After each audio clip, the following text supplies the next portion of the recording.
नमस्कार दोस्तों, आप सभी का स्वागत है आपका अपना ही YouTube channel expert study point में। तो आई होप आप लोग भी अच्छे होंगे। तो आज इस वीडियो में टॉप 50 वन लाइनर्स साइंस लाए हैं जो विगत वर्षों में पूछे गए हैं। उम्मीद है कि आगे भी पूछे जाएंगे। तो चलिए समय को बिना व्यर्थ करते हुए आज की क्लास से स्टार्ट करते हैं। तो आज का पहला प्रश्न है, टेलीविज़न का आविष्कार किसने किया था? तो इसका आंसर हो जाएगा जे.एल. बेयर्ड। जे.एल. बेयर्ड ने टेलीविज़न का आविष्कार किया था। प्रश्न संख्या 2, सूर्य ग्रहण के समय सूर्य का कौन सा भाग दिखाई देता है? तो इसका आंसर हो जाएगा किरीट। सूर्य ग्रहण जो लगता है उस समय किरीट दिखाई देता है। चलिए प्रश्न संख्या 3 देखेंगे।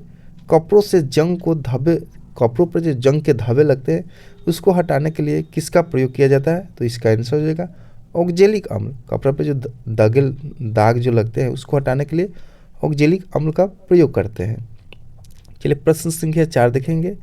गन्ने में लाल सड़न रोग किसके कारण उत्पन्न होता है? तो इसका आंसर हो जाएगा कवकों के द्वारा। लाल सड़न जो रोग होता है वो कवकों के द्वारा होता है। चलिए आगे देखते हैं। प्रश्न संख्या 5, तरंग चलती है तो वो अपने साथ क्या ले जाती है? तो इसका आंसर हो जाएगा ऊर्जा। तरंग अगर गमन करती है तो अपने साथ में वो ऊर्जा ले जाती है। प्रश्न संख्या 6 देखेंगे। किस प्रकार के ऊतक शरीर के सुरक्षा कवच का कार्य करते हैं? तो इसका आंसर हो जाएगा एपिथेलियम ऊतक। हमारे शरीर में जो त्वचा होती है वो सुरक्षा का कार्य करता है, तो उसमें क्या उपस्थिति रहता है? तो एपिथेलियम ऊतक उपस्थित रहता है। चलिए प्रश्न संख्या 7 देखते हैं। मनुष्य ने सर्वप्रथम किस जंतु को अपना पालतू बनाया था?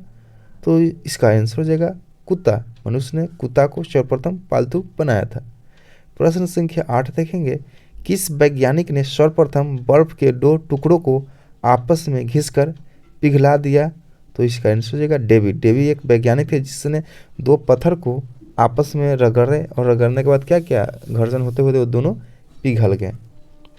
चलिए अगले प्रश्न की ओर चलते हैं। प्रश्न संख्या 9, हीरा चमकदार क्यों दिखाई देता? हमारा जो हीरा देखते हुए वो चमकदार है, तो वो सामूहिक आंतरिक परावर्तन यानी कि पूर्ण आंतरिक परावर्तन के कारण वो चमकदार दिखाई पड़ते हैं। गोबर गैस, अगला प्रश्न है प्रश्न संख्या 10, गोबर गैस में मुख्य रूप से कौन सा पदार्थ पाया जाता है? तो इसका आंसर हो जाएगा मीथेन। गोबर गैस में मुख्य रूप से सबसे ज़्यादा मात्रा में मीथेन रहता है। चलिए प्रश्न संख्या 12 देखेंगे, प्रश्न संख्या 11 देखेंगे। निम्नलिखित में से कौन सा आहार मानव शरीर में नए ऊतकों की वृद्धि के लिए पोषक तत्व प्रदान करता है? तो इसका आंसर हो जाएगा पनीर। पनीर जो है मानव शरीर में नए ऊतकों का निर्माण करने में सहायक होता है। प्रश्न संख्या 12 देखेंगे। निम्न में से कौन एक उड़ने वाली छिपकली है? तो इसका आंसर हो जाएगा ड्रेमो। ड्रेको जो है एक उड़ने वाली छिपकली है। चलिए अगले प्रश्न की ओर चलते हैं। तो प्रश्न संख्या हम 13 देखेंगे। अंगूर में कौन सा अम्ल पाया जाता है? तो इसका आंसर हो जाएगा टार्टिक अम्ल। अंगूर में टार्टिक अम्ल पाया जाता है। प्रश्न संख्या 14 देखेंगे। कैंसर संबंधित रोगों का अध्ययन, कैंसर अगर हो जाएगा तो उससे संबंधित अध्ययन के लिए क्या कहलाता है? तो ओन्कोलॉजी कहलाता है। चलिए प्रश्न संख्या 15 देखेंगे। घोंसला बनाने वाला एकमात्र सांप कौन सा है?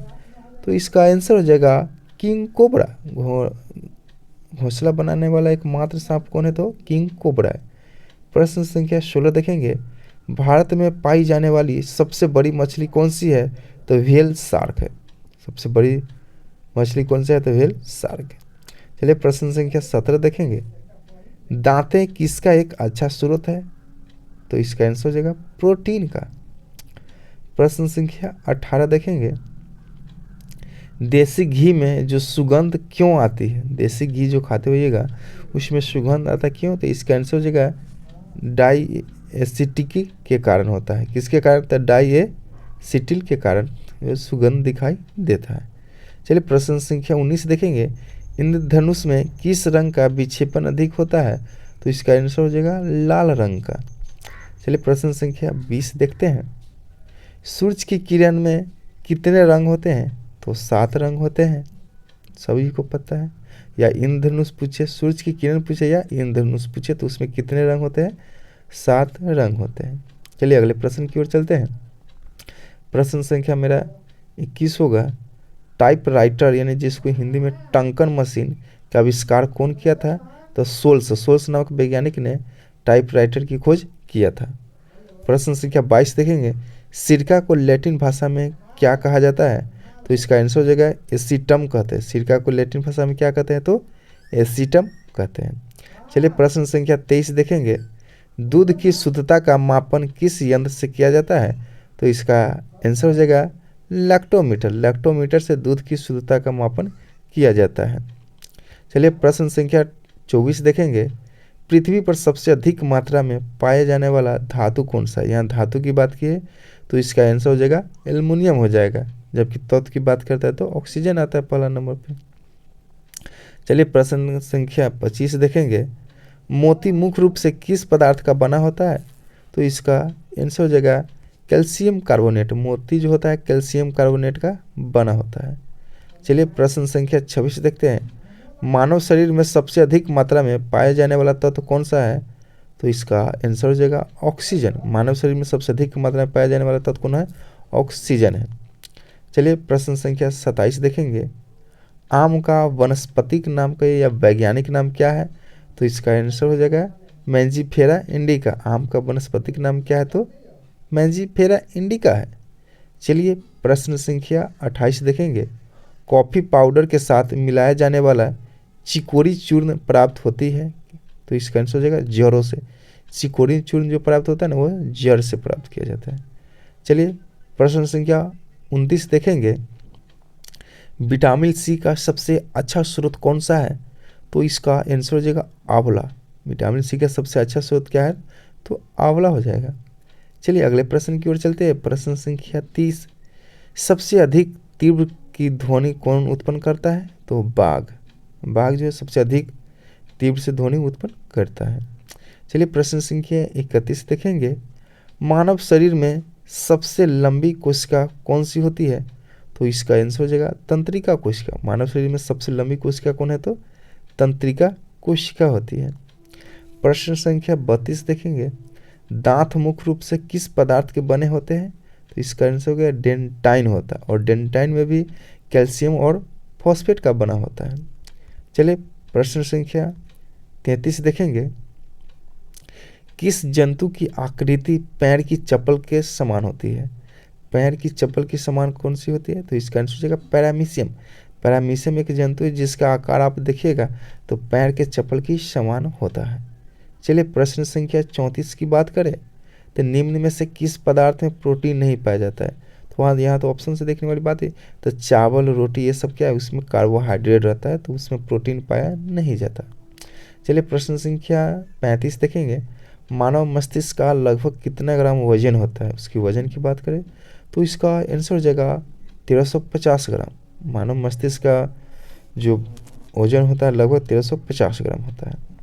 चलिए प्रश्न संख्या 36 देखेंगे, रक्त में पाई जाने वाली धातु कौन सा है? तो लोहा है। रक्त में कौन सा धातु पाया जाता है? तो लोहा पाया जाता है। चलिए अगले प्रश्न की ओर चलते हैं। तो प्रश्न संख्या 37 है, मांसपेशियों में किस अम्ल के एकत्रित होने से थकान आती है या थकावट होती है? तो इसका आंसर हो जाएगा लैक्टिक अम्ल। मांसपेशियों में जो है ना अधिक, अगर कोई भी व्यक्ति अधिक परिश्रम करते हैं, अधिक वजन वाले काम करते हैं तो उसमें क्या होता है, उसमें लैक्टिक अम्ल की मात्रा बढ़ जाती है, तो इसी का बीमारी देखने को मिलती है। चलिए प्रश्न संख्या 38 देखते हैं, किण्वन का उदाहरण है। किण्वन का उदाहरण कौन सा है? तो दूध का खट्टा हो जाना। दूध का खट्टा जो हो जाता है वो किण्वन का उदाहरण है।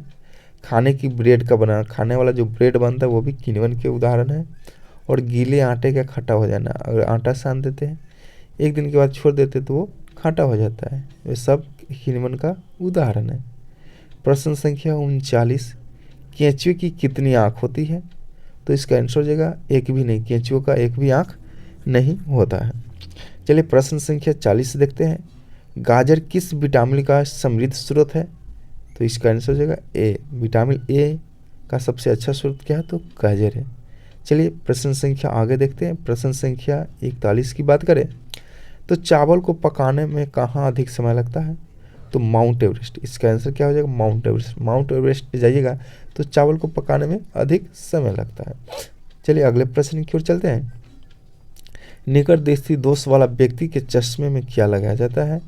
तो इसका आंसर हो जाएगा ऑप्शन, यानी आंसर हो जाएगा ऑप्टल लेंस। निकट दृष्टि दोष को दूर करने के लिए ऑप्टल लेंस का प्रयोग किया जाता है। प्रश्न संख्या 43 की बात करें, सबसे छोटी ग्रंथि जिसको मास्टर ग्रंथि कहते हैं कौन सा है? तो प्यूटरी ग्रंथि हो जाएगा इसका आंसर। चलिए अगले प्रश्न की ओर चलते हैं। तो प्रश्न संख्या 44 है, मनुष्य में पसलियों की संख्या कितनी है? तो 12 जोड़ी है, जबकि संख्या पूछेगा तो 24 हो जाएगा। चलिए अगले प्रश्न की ओर चलते हैं। तुम्हारा अगला प्रश्न है 45 नंबर, शरीर में हड्डियों की कुल संख्या कितनी है? तो इसका राइट आंसर हो जाएगा 206। मानव शरीर में 206 हड्डियाँ हैं। चलिए अगले प्रश्न की ओर चलते हैं। प्रश्न संख्या 46, रासायनिक दृष्टि से वाटर ग्लास क्या है? तो इसका आंसर हो जाएगा सोडियम सिलिकेट। प्रश्न संख्या 47, मानव शरीर में मास्टर ग्रंथि कहलाती है? तो इसका आंसर हो जाएगा प्यूटरी ग्रंथि। प्यूटरी ग्रंथि को हम मास्टर ग्रंथि भी कहते हैं। प्रश्न संख्या 48, भोजन में उपस्थित ऊर्जा को मापा जाता है? तो इसका आंसर हो जाएगा कैलोरी में। भोजन को हम कैलोरी में मापते हैं। प्रश्न संख्या 49, एथलिक फुट बीमारी होती है? तो इसका आंसर हो जाएगा फफूंदी से, जिसको कवक भी कहते हैं। एथलिक फुट नामक बीमारी जो होता है ना, फफूंद से होता है। प्रश्न संख्या 50, कीड़ों के अध्ययन को कहा जाता है? तो कीट विज्ञान, जिसको एनाटॉमी कहते हैं, एनाटॉमी। तो ये रहे आज के टॉप 50 साइंस। उम्मीद है कि वीडियो अच्छा लगा होगा। अगर हमारे चैनल पे पहली बार आए तो चैनल को सब्सक्राइब कर दीजिएगा, ताकि जब भी नया वीडियो डालूँ तो आप तक पहुंच पाए। फिर से मिलते हैं अगले वीडियो में, तब तक के लिए ओके बाय, टेक केयर।